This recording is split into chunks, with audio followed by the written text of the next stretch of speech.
Real estate के जाने माने दिग्गज और हीरानंदानी ग्रुप के फाउंडर और एमडी निरंजन हीरानंदानी साहब हमारे साथ कार्यक्रम में शामिल हो रहे हैं। उनसे बढ़िया वॉइस कौन सी हो सकती है बजट पर, रियल एस्टेट के बारे में पूरे बजट का विश्लेषण लेने के लिए। सर बहुत बहुत स्वागत है आपका। बताएं सर, रियल एस्टेट सेक्टर के लिए कैसा रहा है बजट, कुछ खास आया है? मुझे लगता है कि खास देखने को जाए तो नेगेटिव है, क्योंकि सबसे बड़ा जो री इन्वेस्टमेंट के कैपिटल गेन्स टैक्स के बारे में फायदा था, लोग क्या करते थे, जितने भी उनके मकान थे, जूने मकान थे, वो बेच के छोटे मकान, 2-2, 3-3 मकान खरीदते थे और उनकी वैल्यू जो है, छोटे मकान भी हो लेकिन मलबार हिल में हो, कोई अच्छी एरिया में हो, तो उसका 10 करोड़ से ज्यादा कॉस्ट होता था। अभी 2 बच्चे हैं, उनको अलग घर करना है, तो वो बेच के फिर री इन्वेस्टमेंट करते थे। आज की तारीख में इनको जितना टैक्स भरना पड़ेगा, उनके बच्चों को घर ही नहीं मिलेगा। तो मेरे अंदाज से ये एक कष्ट की बात है कि ये बेनिफिट विड्रॉ किया गया है। तो मेरे अंदाज से इसको छोड़ के ओवरऑल कोई रियल एस्टेट में डायरेक्ट इनडायरेक्ट बेनिफिट नहीं है, लेकिन वो स्टैंडर्ड डिडक्शन की बात जो होती है relating to the old scheme and the new scheme, वो तो रहेगी। और धीरे धीरे से जितने भी बेनिफिट्स स्टैंडर्ड डिडक्शन के हैं इन इन्वेस्टमेंट और interest allowance for home loan जो है, वो धीरे धीरे से मुझे लगता है वो विड्रॉ हो जाएंगे। तो ओवरऑल देखा जाए तो रियल एस्टेट के ऊपर उस तरफ से नहीं बेनिफिट हुआ, लेकिन बेनिफिट कहाँ हुआ कि जो इंफ्रास्ट्रक्चर इन्वेस्टमेंट आज की तारीख में किया है और 30% इंक्रीज किया है, वो ओवरऑल देखा जाए तो रियल एस्टेट के लिए बेहतरीन है। अगले साल में 2022 में देखें तो 15 से 20% ग्रोथ रियल एस्टेट के लिए इसलिए हुआ है कि इंफ्रास्ट्रक्चर हर शहर में बढ़ते जा रहे हैं। मुंबई जैसे शहर में 300 किलोमीटर के मेट्रो बन रहे हैं, रोड्स बन रहे हैं, क्रॉस हार्बर ब्रिज बन रहा है, मेट्रो रोड और कोस्टल रोड बन रहा है। तो ओवरऑल देखा जाए तो इंफ्रास्ट्रक्चर के बढ़ोतरी के कारण रियल एस्टेट की बेनिफिट तो रहेगी, लेकिन इंडिविजुअली जो बेनिफिट है उसमें कोई परिवर्तन नहीं लाए।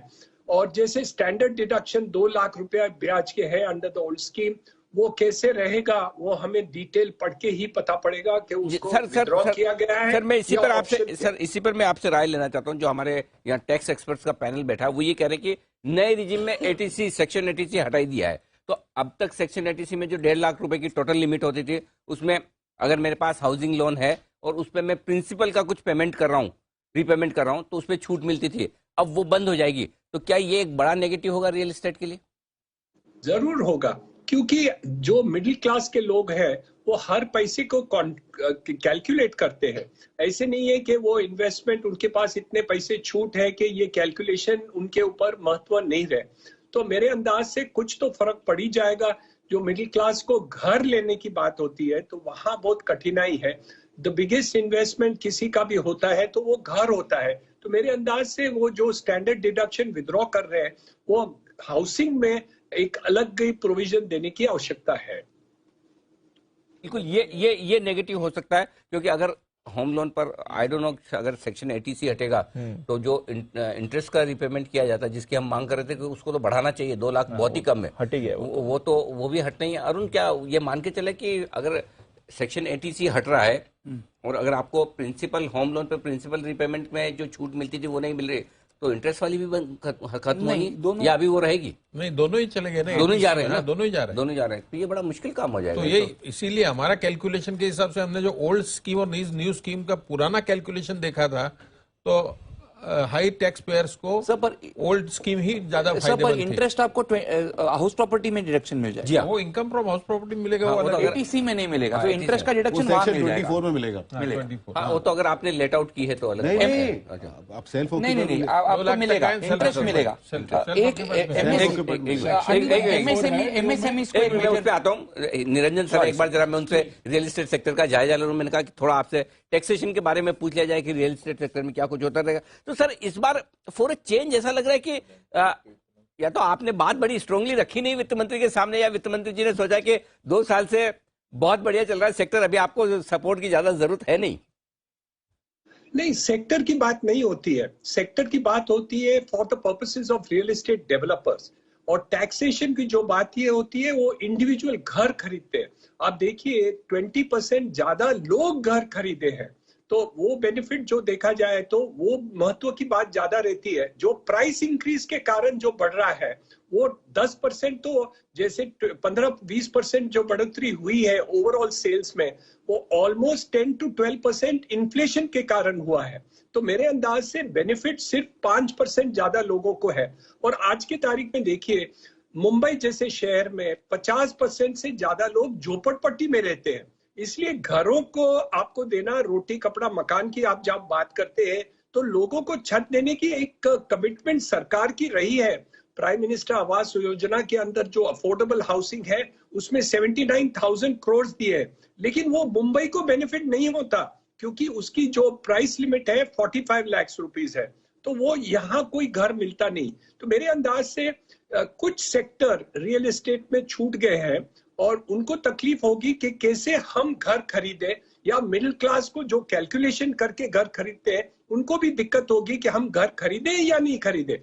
प्रॉब्लम ये नहीं होता कि छोटी घर हो, थोड़ा बड़ा हो, 1 बेडरूम हो, 2 बेडरूम नहीं हो, वो बात नहीं होती है, लेकिन घर को बेघर न हो ये एक बहुत बड़ी प्रॉब्लम होती है। और ये एक समस्या मिडिल क्लास के ऊपर बहुत एक तकलीफ की बात रहती है। तो सर ये बताएं, फिर जो रियल एस्टेट में पिछले 2 सालों से मोमेंटम आया है अच्छा सेक्टर में भी, लोगों का घर खरीदने का मन भी इसलिए होता है, एक तरह से आपको घर मिल रहा है, सस्ते ब्याज पर मिल रहा है, ठीक है, और रेडी पोजीशन में मिल रहा है, और साथ ही आपको छूट भी मिल रही है इनकम टैक्स में, तो आप हिम्मत कर लेते हैं कि महंगे घर है फिर भी ले लें चलो। तो क्या वो मोमेंटम थोड़ा लगता है कि अब ढीला हो जाएगा, थोड़े लोग हाथ खींचेंगे, रुकेंगे? मिडिल क्लास के लोग जरूर हिचकिचाएंगे। जो हायर क्लास में थे, जहां हम प्रीमियर सेक्टर है, वहां तो बढ़ोतरी वैसे ही हो रही है, उनको ये कैलकुलेशन की जरूरत नहीं होती।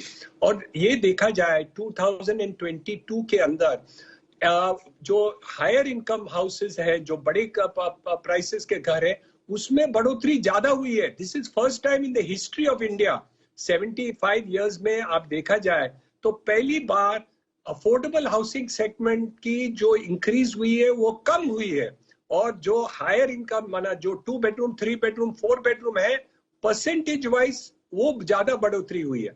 तो मेरे अंदाज से अफोर्डेबल हाउसिंग का, of course it is a bigger segment in total sale, लेकिन ये दिख रहा है कि that segment is not affected because उन लोग को स्टैंडर्ड डिडक्शन या डिडक्शन में कोई रुचि नहीं है, क्योंकि उनके पास खुद के पास कैपिटल होता है या बोरोइंग कैपेसिटी होती है, रीपेमेंट कैपेसिटी होती है। लेकिन मिडिल क्लास को वो हिचकिचाएंगे क्योंकि उनकी कैपेसिटी बढ़ाने की जरूरत थी, और ये 2 लाख रुपया है, उनको बढ़ाने की भी जरूरत है आज की तारीख में।